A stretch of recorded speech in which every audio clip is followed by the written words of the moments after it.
Hey and welcome back to the channel. In today's video, nope, we will not work on the Daytona. We will work on the mountaintop. Skid plate installation. You might remember, up there, we did install the mountaintop front bumper, but we also did install up there the mountaintop rear bumper.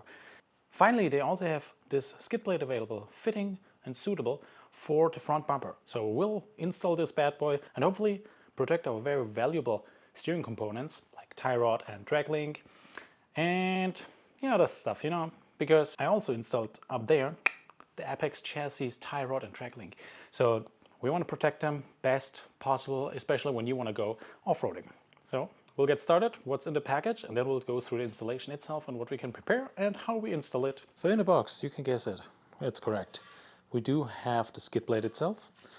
And let's go through that really quick. I try to give you as much light as possible, so it might be reflecting a little bit. But this is the front. We have the MTNTOPCN logo right here. We do have a couple outlets here and here, so it might be possible if you want to mount something, which you don't have to, or just water running away. We do have holes here, here. Same on the other side for mounting. And then we have also those welds, which look from the outside here really, really good. I like what I see here, here, as well here and here. Let's look into the other side of this. When you look from here, the weld's a little different. You can see it's just welded from one side and whatever sticks through or comes through. So right here, this is one, this is a part, this is a part, this is a part.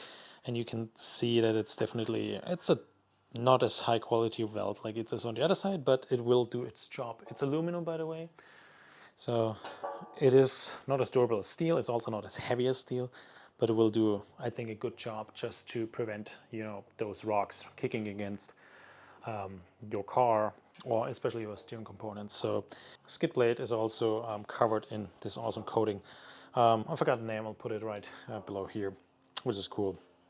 So we have a bunch of those welds throughout the place. Here's another one, which is from the outside it's kind of sanded down, so it's you don't see it or you barely see it. And here you see it's really, we have just 1, 2, and down on the other side 4 welds which are actually sticking out, and you can see visible the other ones are pretty good sanded. So that's the skid plate. We also have mounting brackets, one set, a second set, installation hardware over here, and then we have instructions over here. And it's nice, they let you know, thank you for your purchase. You're welcome. And those are the instructions, 2 papers, and we can see packing list, hardware kit, mounting holes, where we need to mount and which holes we have to use on the car, which we'll get there in a minute. And then we have some schematics, which are black and white over here. But you can see in which direction it is pointing and how it should work and how you should install it. So we'll see if that actually works out how I imagine it.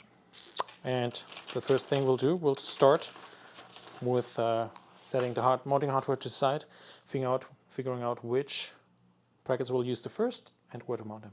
So we have everything laid out here. We have the brackets, 2 sets. We have bolts up there, bigger, smaller ones, and instructions, and a lot of washers we also have, and we have flange nuts up there and normal nuts down here.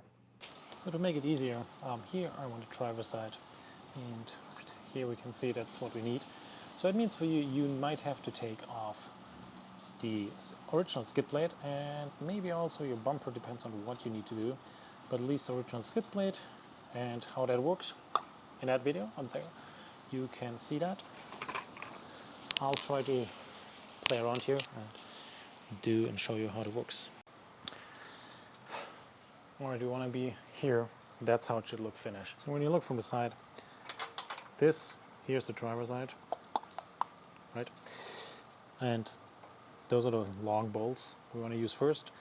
And it states, like instructions, there is no washer needed. I would add washers outside here because otherwise it will scratch the metal, the finish of this.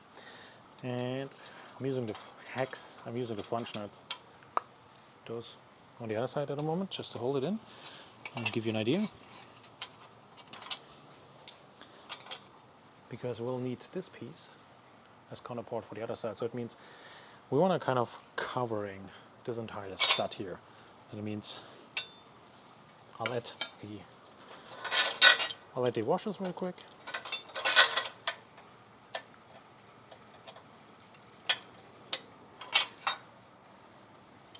Because we would have some left anyways.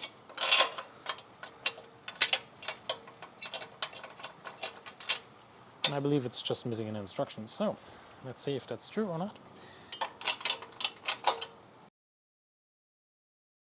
So now you see there's a little angle, and that's where it will exactly fit into the skid plate here and below here as well. Let me try to give you a close-up, so here you can see it, hopefully. This is the front, that's where we can mount it, and on the other side you can see it goes right in here. It has some wiggle room at the moment, so you could move it around. You don't have to. So, hope that makes sense. Alright, let me try to do this on the other side. So I'll use the long bolt, washer for the outside.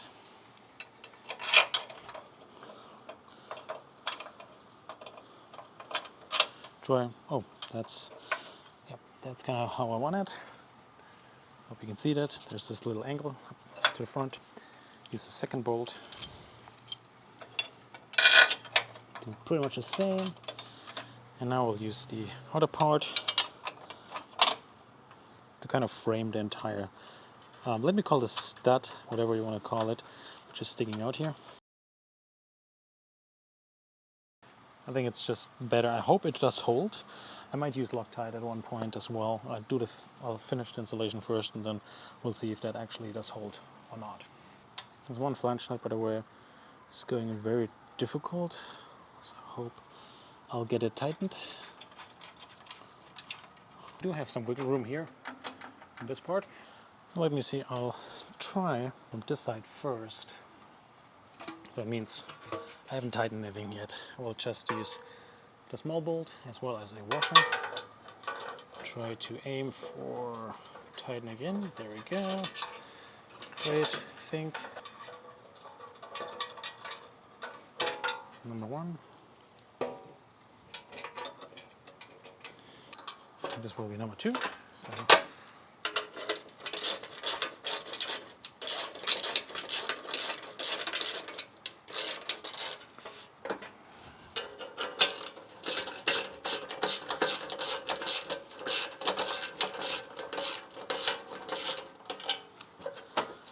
I will be using a small bolt washer as well as a set of, where's it?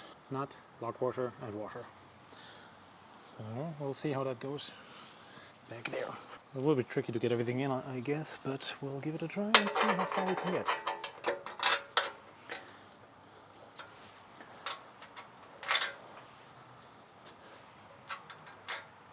Nice. That's pretty good. Not too tricky. I'll do the same on the other side.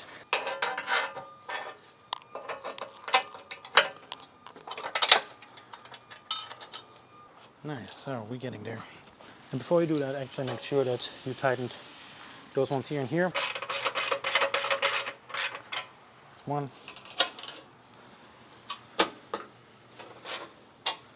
And do the other side as well.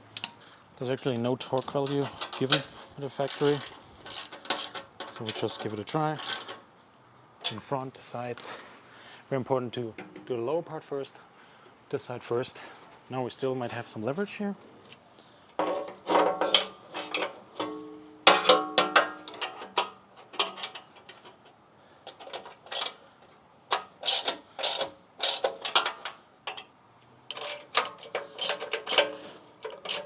Alright, look at that. We see it, and you can see it's bolted to the side. It does have some space to a tie rod, in case you're concerned what I was at the beginning as well. Since there are no torque values to this, make it snug and tight. And here's the other side as well. I hope you can see that. And yes, I lifted it up just to make it easier for filming. The only part that was hard to get in was this bolt, because I think it was seating a little bit on an angle, which was interesting. I think it was because of the weld, how the nut was welded in. But here we have it. MTNTOPCN. Looks good, I feel like. Oh yeah, it doesn't look too bad if you ask me. Ignore the red jack stands, but they will stay there for a little bit longer. That was all I wanted to show you, MTNTOPCN. the skid plate, how to install it and what it does consist of. And price-wise, I think that's something which you cannot beat. I hope you saw it. I did still have my car checked up. Different reasons, but one of them is maybe up in the short also explains that I don't have a video out why and what I'm doing here. But short story, I was leaking coolant because there was a service bulletin and my car was not taking care of that, or someone else didn't take care of that. Might be me. But that's the reason why it's still in checks. I'm not driving around with it. I cannot make any awesome pictures with this, unfortunately. But I think it looks already pretty cool, especially when you have the MTNTOPCN front bumper and then also the skid plate underneath. I think it looks great. It does feel like it's sturdy, so I'll give it a try, drive around with it. And one other part is that it, kind of also kind of an aerodynamic thing a little bit. We'll see if that helps. I don't know if it does make a huge difference, but for me it definitely helps with the looks. That's cool, and it matches also my front bumper, especially with the finishing and everything else. So in case you want to also get one of those, or at least compare them price-wise, link in the description below. Subscribe to the channel if you want to. If you want to see more stuff like that, subscribe to the channel so you get notified whenever stuff like that comes out. Thanks for watching. Cheers!